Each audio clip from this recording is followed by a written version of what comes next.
Okay, so this is the first problem of today's Atcoder Big Mac contest, and this is a very straightforward problem. We are given two strings, and we just have to print the first string, and along with that, we have to add san at the end, like with a space. So I'll directly show the implementation for this. So just take the two strings in input and just print the first one along with this san. Now going to the next problem.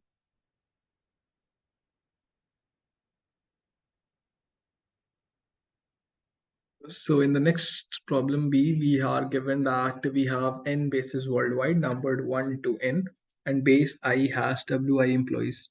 And at 0 o'clock in Coordinated Universal Time, UTC, it is XI o'clock at base I.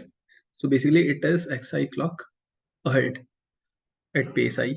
Now we want to hold one 1 hour long meeting across the entire company, and each employee can only participate in the meeting if the meeting time is completely between 9 to 18 in 24-hour clock.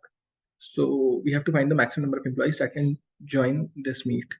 So see, since there are only like our meeting can either start at 0th hour, first hour, second hour, all the way up till 24th, third hour, right? Because the meeting is itself 1 hour long. There is no point in starting a meeting at the like at 0.5 or 0.75. Why?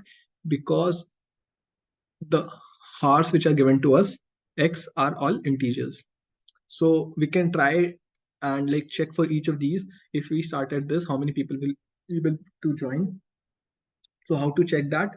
Just iterate through all the xi's, like check if we start at I, then at the ith base, the meeting will start at I plus xi modulo 24, right? So the meeting is going to start at this, and it is going to end at I plus xi plus 1 modulo 24. So this is the start time and this is the end time. So you just have to check whether this time lies between the range which is given to us. That is 9 to 18, I think. So if it is, you can add this W to your current answer, and finally your answer will be maximum of all your current answers for each of these 0 to 23. Is it clear?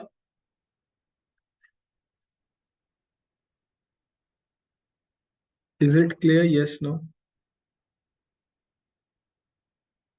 Okay. So this is the implementation. In this, I have just taken this xi and wi as input. Then for each of the 24 hours, I'm just finding whether it is in the given range or not.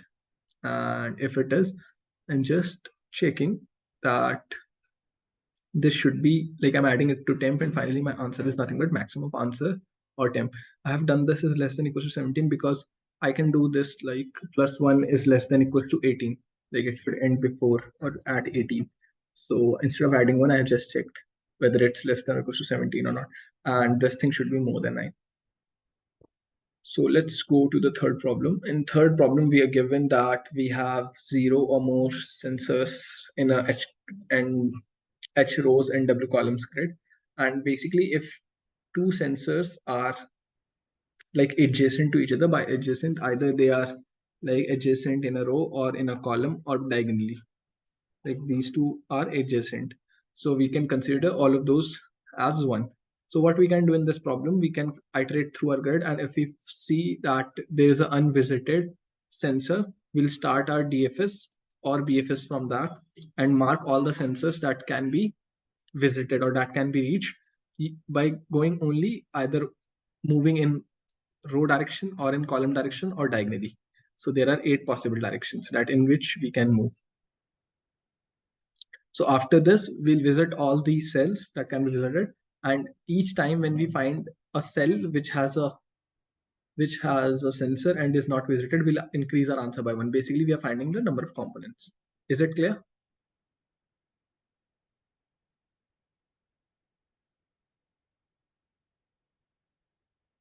Yes, no, anything?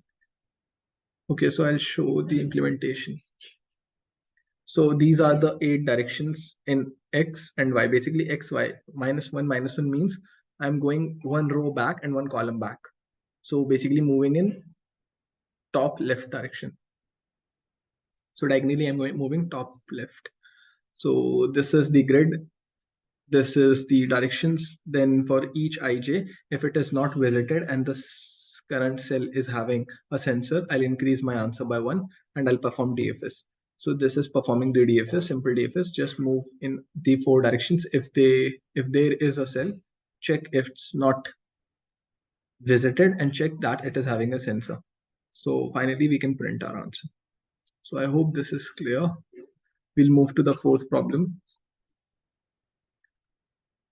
So in the fourth problem, we are given that there are n products labeled 1 to m, and they are flowing on a conveyor belt. So a Keyence printer is attached to a conveyor belt, and the product I enters the range uh, of the printer TI microseconds after, like TI microseconds from now, and it leaves it DI microseconds later. So the printer can instantly print on the product within the range of the printer, and it requires to wait for 1 second after printing. So basically in a second, a printer can print only on one item during a second. So we have to find the maximum number of products that the printer can print on. So this is also a very very well-known problem. There is a very well-known problem like this, which is task scheduling problem. So what we have to do, see, we are given, you can assume that we have some start and end. For each, we are given this thing, and we have to do like print between this window only, and it will take us 1 second, 1 microsecond,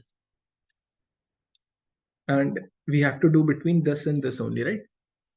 So what we can do, first of all, we can sort all our like items according to their end. So if there is a clash, then we will keep the item which is having the start value lower first. So first we are going to sort on the basis of this. This should be increasing like as we go down. And in case there are two which are having this value, then the start of first one is less. Now what we will do, see, this is the item which will end, which will leave the printf first, right? So we should try to give priority to this, right? First of all, before any of these, we should give priority to this. And what we should do, we should pick the time which is as close to possible as the start. Because why? Because if the end times are also same, I am giving priority that this start is less than. So basically, the second item won't be possible. Like it won't be possible for me to print the second item if, let's say, this is 1 and this is 2 and this is 3 and this is also 3. So if I choose that I'll print this on second microsecond, then I cannot print the second item on 1 microsecond. Why? Because the start is 2. So that's why I'll always try to pick the first item. Like I'll go in this order and I'll try to print on the item on the second which is most closest to the start. Like any second which is available to me on which the printer is idle, I'll try to pick the time on which the printer is idle, the first time when the printer is idle after this time, after this start time for each of these. Is it making sense? Yes, no? Is this making sense? Like just sort all your items on the basis of end first, and if the two values are having the same end time, that is the time at which they leave the printer, sort them according to their start in ascending order. So now for each of these items, now pick the time on which like the printer is idle for the first time after or at this start time. Is this thing clear till now? Like you can unmute yourself if in case anything is unclear. Okay, so now see, we have times from 1 to 10 to the power 18. We cannot, how to find the first time when the printer is idle. So what we can do, see, initially, see, I cannot insert everything in my set from 1 to 10 to the power 18 and keep removing one by one values. And then I can easily find like what is the first time, what is available to me. I'll find the only the lower bound in this set, right? But the range is very big, right? So what I can do, I'll first in my set, I'll like let's have a set S, and in that I'll only insert the start values. Then once I use some time, let's say I'm using the first time when it was idle, right? So for the first time it is idle at the start only. I'll insert start plus one for the next time. Start plus one in my set. But now there is one problem. The problem is that it is quite possible that when I'm removing this start, like I'm removing some time at which I'm printing in my set, I'm inserting the next time. It is also possible that because I have sorted my values first in order of end, it is quite possible that I have already used, like I'm already printing something at this time.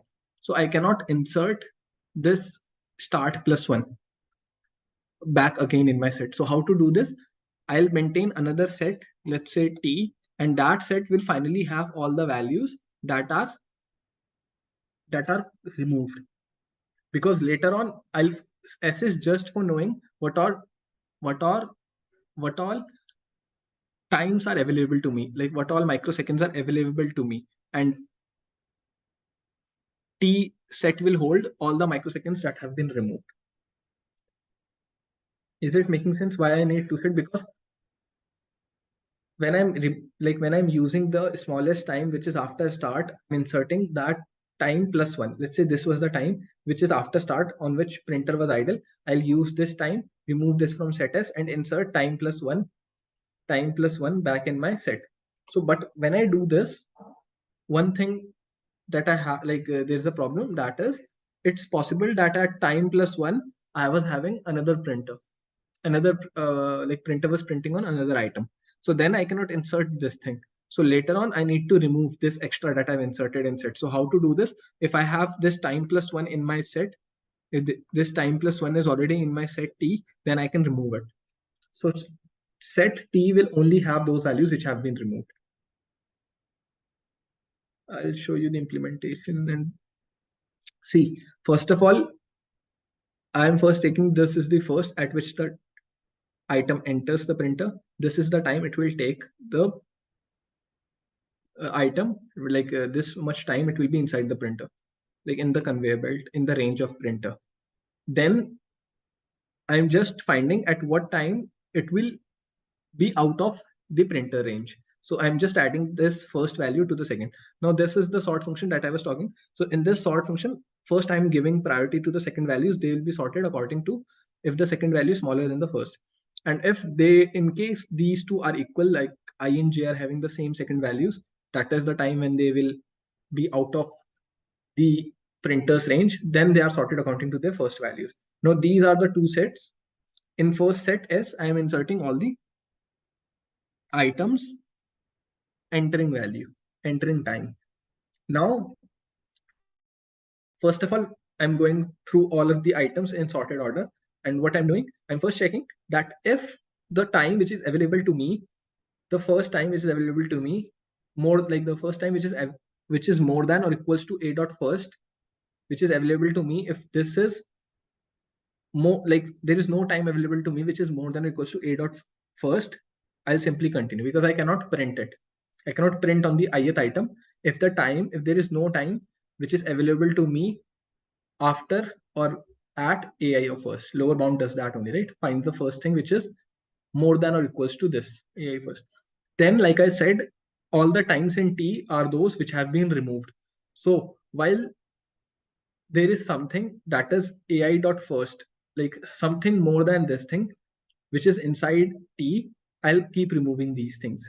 Then again, I'll do the same check if there is, like, instead of doing it here, I can do it later only.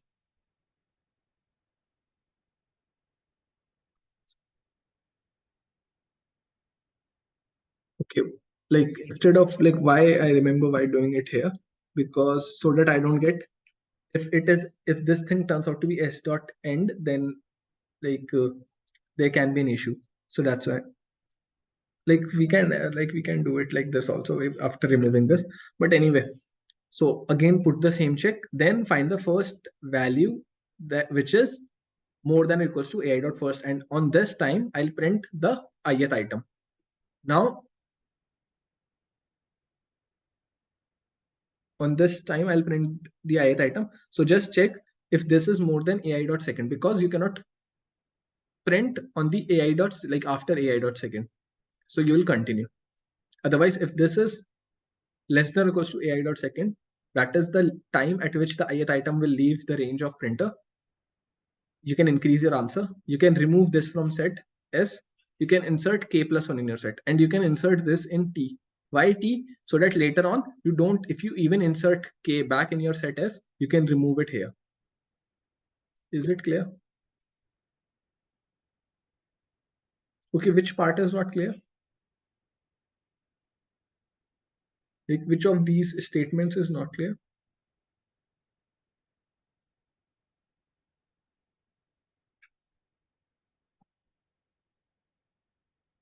Guys, I'll explain the meaning of each, like the statement which is not, which you're not able to get. This is basically checking that there is some time available to you after the after when this, like the printer is able to print at some time after this item enters the range. This is just removing the condition, like removing all the points C, because it's possible that we'll insert some, I have erased k. Now k, I cannot print any other item at k, but it's possible since I'm inserting k plus 1 back again, it's possible that I'll insert this k also somehow, right? So that's why I have inserted this k in T also, so that later, if even if I insert this k back in my set S, it will get removed from here. This is just checking that if there is a value which is more than ai dot first, which is in T, which is present in T, I'll have to remove it. Is it clear now? Okay, perfect. So after these checks are done, you just find the smallest value which on which you can print, like which comes after ai dot first. That is when the item is in range of the printer. Find the first such time. Check if it is more than this thing. Why? Because if it is more than this thing, then the item has already left the range of the printer. So then also you cannot print it. Otherwise, you can print it. Do answer plus plus. Remove it from set S. Insert k plus 1 in your set. Now it's possible that when you're inserting k plus 1 here, for some past value, you inserted k. And why? Because the values are sorted first in basis of like second values, not the first values, right? Therefore, it can happen that after some point, you'll insert this k back again after removing it. So that's why we are inserting it in T also. So even if it is like we insert it back again, here we'll remove it. So let's go to the next problem. So this is the next problem. And in this problem, we are given that there are n cities in a certain country, and we have to travel from our office in city 1 to destination city n via 0 or more cities. And there are two types of transportation that are available: company car or train. And the time required to go travel from city I to city J is as follows. The like this grid, this array is given to us n cross n array, and A is also given to us. So it is multiple this Dij into A. And if we go through company's car, and if we go via train, it will be Dij into B plus C. So there is only one condition, that we can switch from company's car to train, but not vice versa. Like we can only once switch in, like in some city, we can switch from company's car to train. So we have to find the minimum time in minutes to travel from city 1 to city n. So this is a very standard problem. If you know about digesters, you can solve this problem. See, we're given like we can go from first city to any of these cities. Like this is a complete graph, right? So you can go to any of the other n minus 1 cities. So what we can do, we'll first have this, like the minimum time to go to this city is 0, and we'll calculate the time for each of these. We'll calculate 2 times. The time when we reach this, see for this we'll have 2 times.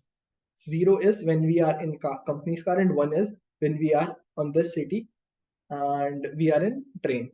So using this, we'll calculate 0 and 1 times for each of these. Basically 2 times.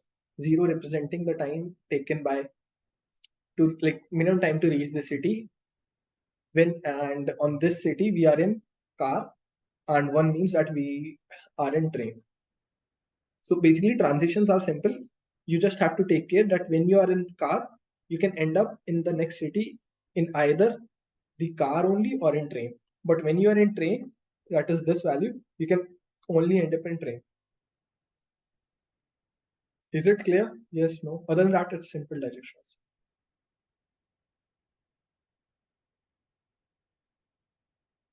So if is anyone having any doubt in this, or I'll show the implementation.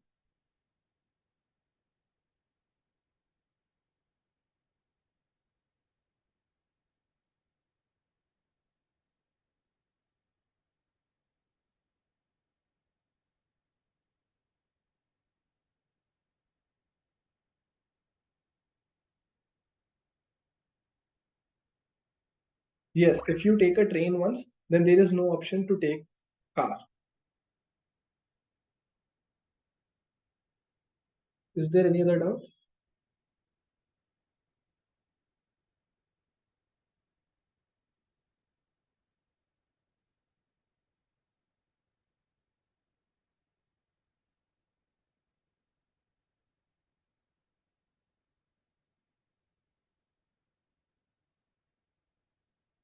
Okay. Yeah, maybe like you have a different approach. This can be solved using like different approaches also. If you have different kinds of transition. So here I have first taken these T grid as input. Then this is nothing but this is a distance, like distance. Each I will have 2 values. Distance of I will have 2 values. Basically 0 will tell me that we are on car, and this will tell me that we are on train. So now I have made a set. Set first value will be the minimum time to reach some station, and then the next one will be the station on which we are, and the next one is 0 means that we are on car, and 1 means that we are on train. So while set is having any size, I'll pick the smallest value. This PR is the previous time that has already been taken to reach this UH city, and S means that we are in car or in train. So I'll go through each of these, and I'll just simply check if S is 0, that means we are in car. So we'll have these two options, that we can either end up in next station V on car only. So this is the transition. Otherwise, we'll end up in bus, in train. So if we want to end up in car only, just check that this value turns out to be more than the previous value plus the time taken by car, or this is the time taken by train. So this, if this is less than this thing, then you'll update it and insert this in your set. The same thing is when when S is 1, that is we are already on train. So the same thing is there. Like this thing is copied, this thing. So finally we can print the minimum of distance to reach, like time to reach n minus 1 via car or via train. Is it there? Like this answers your thing that once you are in train, you cannot go back to car. So that's why here we have two options, but here we just have one. Okay, so that's it. And thanks for joining. Bye bye.